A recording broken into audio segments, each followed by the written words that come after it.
This is a foreign Pro controller.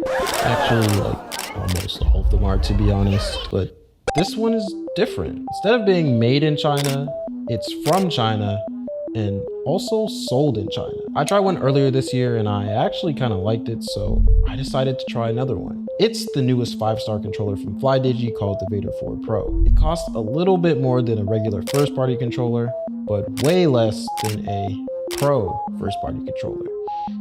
And if this controller can do what it says it does, or literally just the bare minimum, I just might have a new favorite Pro controller.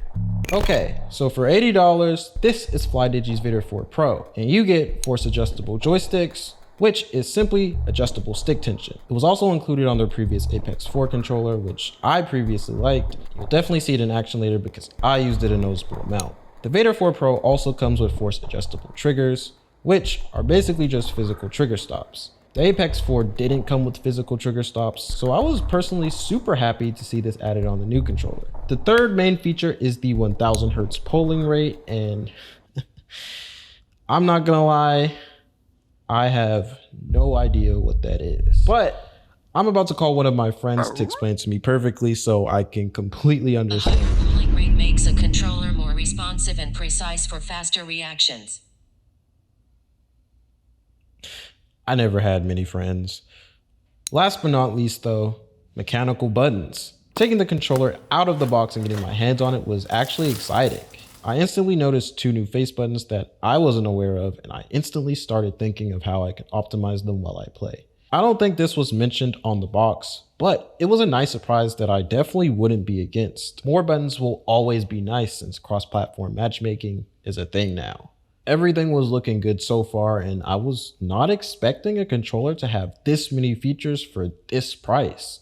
Speaking of price, besides it looking really solid, it also felt more expensive than what it actually cost too. It's still plastic, but it had a nice weight to it. For anyone wondering what the size on this controller is, it's on the smaller side and has an Xbox layout. It's mainly marketed as a Switch controller, but it doesn't truly matter to me because it's also compatible with PC. I don't discriminate. Back to the price though, I don't think I know of a 4-paddle controller at this price yet, so that was also really surprising. I saw a comment on one of my recent videos, and since I have a chance to address it, I think that it's true.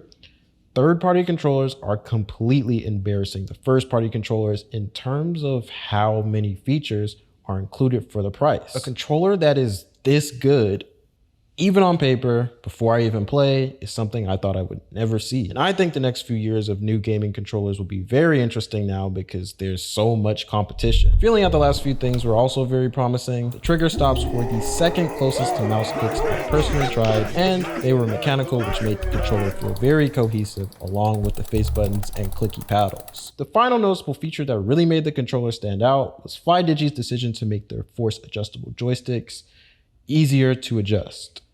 Now there's an updated adjustable ring with kind of a tension dial, so you can tune your joysticks literally while you play. No tool or software required.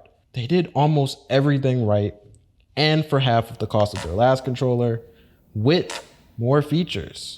I had nothing to complain about, yet. So later, I got around to testing the software and a little gameplay.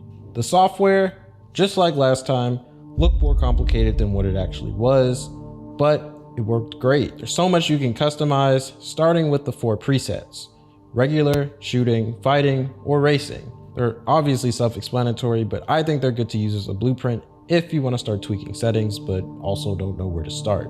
I like keeping things default, so as always, I didn't use a preset.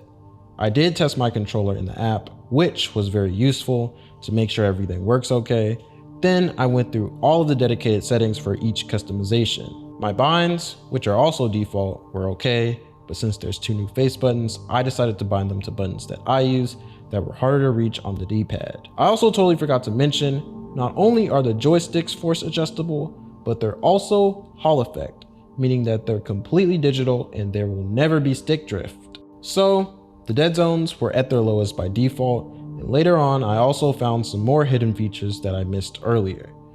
If you really want to get technical, you can change a lot of extra settings. The joystick accuracy, the polling rate, You can even experiment with squaring or circling the algorithm of the controller. There's so much packed into this software, and I think flydigi thought of everything. There were also some sensitivity curve presets, along with a customizable sensitivity curve by itself, but I only tweak the more technical things if I feel like they need changing after the gameplay. There were a few more minimal settings like trigger sensitivities, vibrations, and lighting, but all the important stuff was dealt with, and after finalizing everything in the software, I decided to test the controller for my final opinion.